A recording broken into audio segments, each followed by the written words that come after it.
Саламатсыздар достор. Бүгүн Кыргыз элинин эсине калган Айыл өкмөтү Боз салкын аттуу тасмалардын режиссеру Эрнис Абдыжапаров агайыбыздын Сагынбай Манасчы аттуу тасмасынын жабык көрсөтүүсүнө конокко келдик. Азыр тасма жөнүндө кененирээк маалымат алганга коноктор менен маектешебиз, актерлор менен маектешебиз. Ошондуктан жүрүңүздөр биз менен.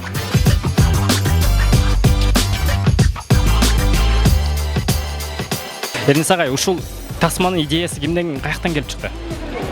Бул тасманы тартууга бир көз ачык келин айтып кеткен, Сагынбайды тартышың керек экен деп. Анан мына ошолдон жаралды да, болбосо мен оюмда жок болчу. Анан ошондон баштап каза баштадым, изилдей баштадым. Анан пандемия учурунда жазылды. Анан өзүнөн өзү эле Кыргыз фильм киностудиясы чакырып алып тартпайсыңбы деди. Ошентип тартылып калды. Бул тасма канча убакытта тартылды? Эми биз муну сценарийди качан өткөрдүк? Бир ошо 21-жылы ошол бир кыш маалында өткөрдүк, даярдык көрө баштап, ошо 22-жылы быйыл январда тапшырдык. 1 жыл деп койсок болот. Негизи тарыхый инсандарды бул экранга чагылдырыш кыйын эмес бекен?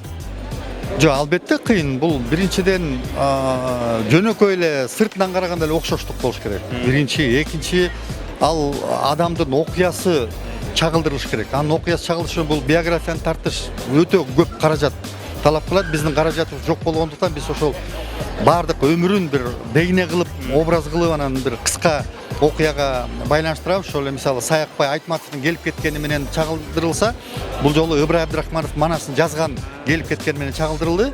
Бирок ичинде ошол касиети көрсөтүлдү да негизи. Угушубуз боюнча ушул тасма фестивалга барат экен депчи. Ал эмне фестиваль? Казандын эл аралык фестивалю бар, мусулман киносу деген, ошого катышып атат. Андан кийин Ташкенттин эл аралык фестивалга катышып атат. Анан ага чейин бул жаңы эле чыгып атат. Анан көрөбүз го келечекте бу тагдыр кандай болот. Жакында эле бир уктук, Россия мамлекетине барып тасма тартып келипсиңер деп. Ал эмне тасма жөнүндө биздин көрүүчүлөргө кичине. Здравствуй, папаны болсо быйыл кышта ошо Самат айтып калды, бир 10 жыл болуп турду Доплюсованы тартканыбызга, ошону бир дагы кайталап коелу дегенден анан макул деп ошо биргелешип ал идеясын айтты, чогуу сценарийди жаздык, жайында барып тартып келдик. Азыр монтаж бүттү. Азыр ошо цветокоррекция, постпродакшн, анан музыкасы жазылып атат. Кудай буйруса, уже 29 ноябрда чыгат. Негизи бөтөн мамлекетте кино тартыш кандай экен негизи? Кичине мусапыр болуп калат экенсиң, анткени өзгөчө башка жерден мисалы уурданып самолеттун ичинен тарттык, уурданып метронун ичинен тарттык, уурданып бир кафелердин ичинен тарттык. Көчөлөргө кой эчтеке болбойт дечи, а бирок ушундай мекемелер киргенде уруксатсыз такыр болбойт экен. Ошондуктан кичине кысылуу болду. Анын үстүнө жанагы ошол жердин актерлору менен да жуурулушуп, баягы бири-бирибизге көнгүчөктө дагы убакыт болду. А бирок негизи шар кетип жакшы болду. Ассаламу алейкум, Асхат байке, кандайсыз? Жакшы. Негизи сизди кыргыз эли көп эле баягы тарыхый эмес, комедиялык жанрдагы тасмалардан көп көрөт да. Тарыхый инсанды жаратыш кандай болду сиз үчүн? Оор болду. Чынын айтканда, мен Манасчы болбогондон кийин Манасчынын духун бериш, өзүнүн биринчиден аксакалды ойнодум. Жатташ кыйын болду. Жаттаганда ошонун ногуна келтирип айтыш кыйын болду. Кыскасы кыйналдым. Жакшы эле. Бул тасмага эмне кылып даярдандыңыз? Арыктадыңызбы, семирдиңиз же ушундай бир? Жок, мен башында Эрнис байке сен өттүң, уттуктайм дегенде арыкташым керекпи же толушум керекпи десем, жок, именно ушу ойдон эле бол деди. Сүрөттөн карасак анткени Сагынбай атабыз өзү мындай толмоч келген киши экен.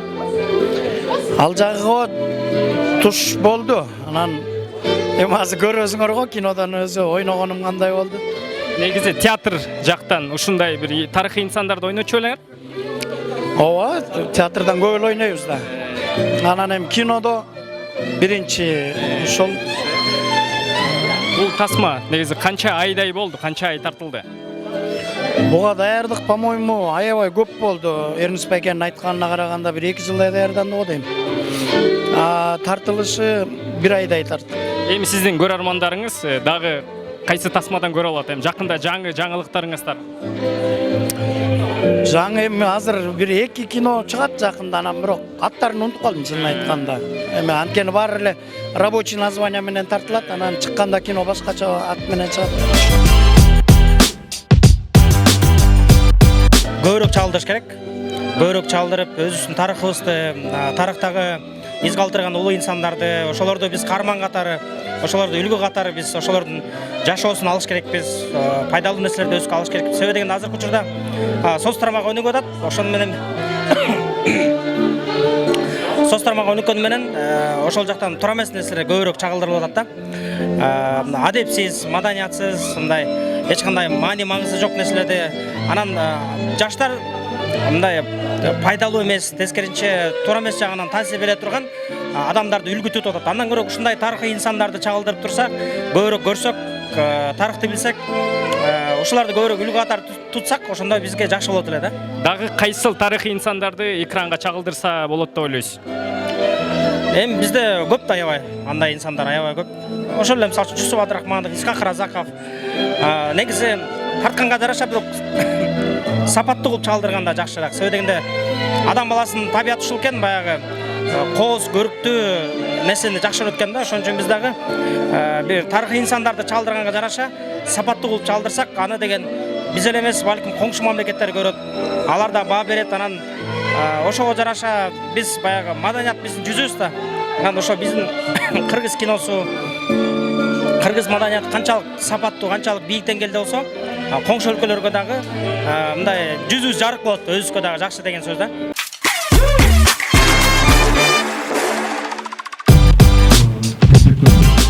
Ошол маалда биздин баягы бийлик алмашып, өкмөт алмашып, ошол учурда кыргыз фильминдеги дагы жаңы иштерге Жолбек болду, директор болду, Темирбек Назаров баш редактор болду, анан ошол сценарий бүткөндөрү чакырып калышты.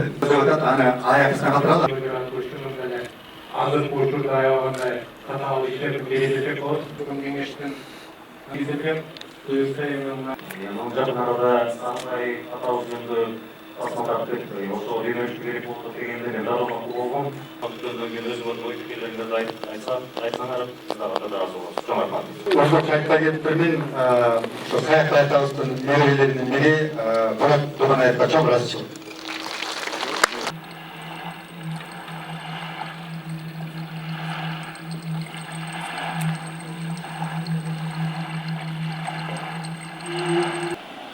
Акырып кері барғаны ар құруғым алашмын. Жүріппіз, қашты жара қармаған, албанды көрбей жүріппіз. Кайнаган калыңды тайга каматып салган кез экен. Замира Молдашева, Бағынар Ресми ошол костюмдарын келтірген Кайра Шелекеева, Рухи Исаевты көргенім, жаштың дегенеге ушунча чоң кызмат кылышты. Анан келиши бул аскер. Баарыңыздар бүгүнкү тасманын ачылыш салтанатына чын жүрөктөн куттуктайбыз. Мына ошол инсандардын бирөөсү 20-жылдын улуу манасчысы Сагынбай Орозбаков элге жетүү максатында колдолуп. Это про что? Про что? Я смотрю на это с точки зрения на наш бизнес кыргыз балдары. Я смотрю с точки зрения иностранного зрителя. Я Папашич меня очень сильно остановил, когда я Сагынбаев говорю. Я, наверное, завтра. Это мое мнение, я же с стороны можно мне говорить, нельзя говорить, но это художник. И поэтому это художник. Честно, я вам хочу сказать. Мындайдыр бир жел жүргөн сыяктуу. Бул заман ушундай заман болуп турат. Сагынбай атабыздын Менин атым Сагындыкова Бибинур. Тасма сизге жактыбы? Ооба жакты, себеби бул менин дебюттук тасмам. Бул жакта Сагынбайдын Насыр Бөбөнүн ролун жаратып бергем.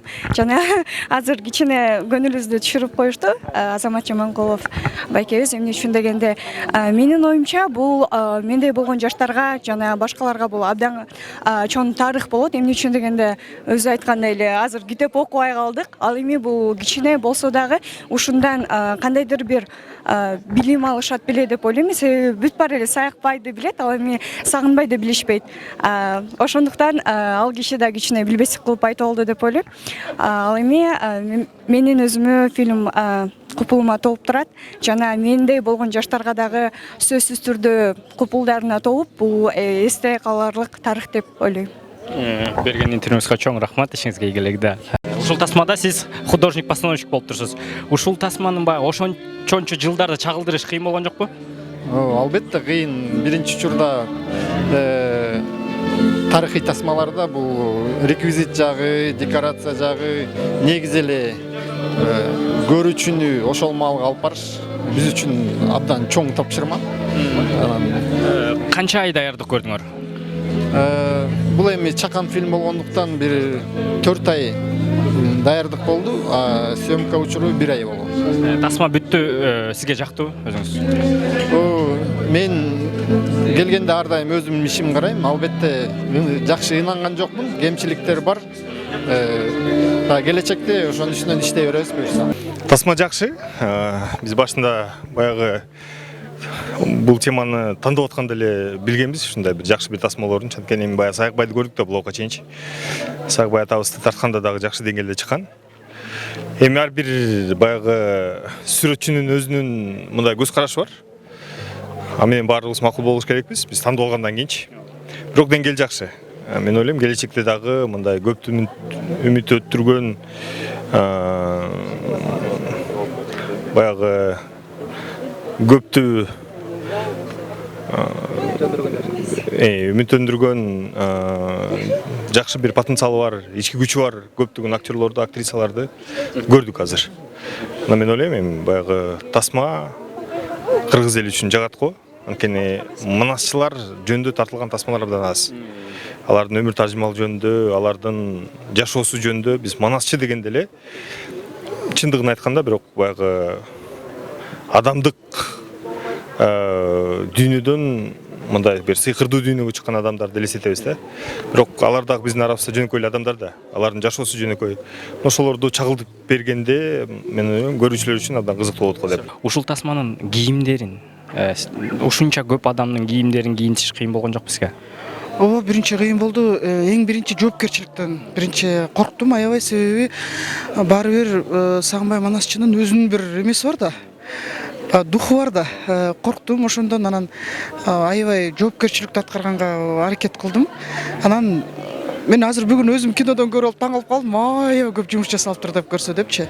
Анан негизи аябай сыймыктанып отурам. Ушундай киного хоть кичинекей болсо дагы мындай бир кандайдыр салым кошулуп калганына. Көбүнчө байкап жүрөбүз. Эрдинис агай менен көп иштешесиз. Башка режиссерлор менен иштешесизби негизи? Жок, башка режиссерлор чакырыла элек. Чакырыша элек. Но Эрисбекке билет, мен Эрисбеккенин табиятын билем, ал меникин билет. Анан экөөбүз жакшы тил табышабыз да. Анан мен ошон үчүн иштеп атат болушубуз керек деп ойлойм. Эми жакта азыр бизде көп эле тасмалар тартылып келатат, ушундай тарыхый Манастын Семетей дегендей. Азыр деген мындай тасмалар Сагынбай жана Саякбайдай ушул жакшы эле тартылып жатат. Жакты, дагы тартылат.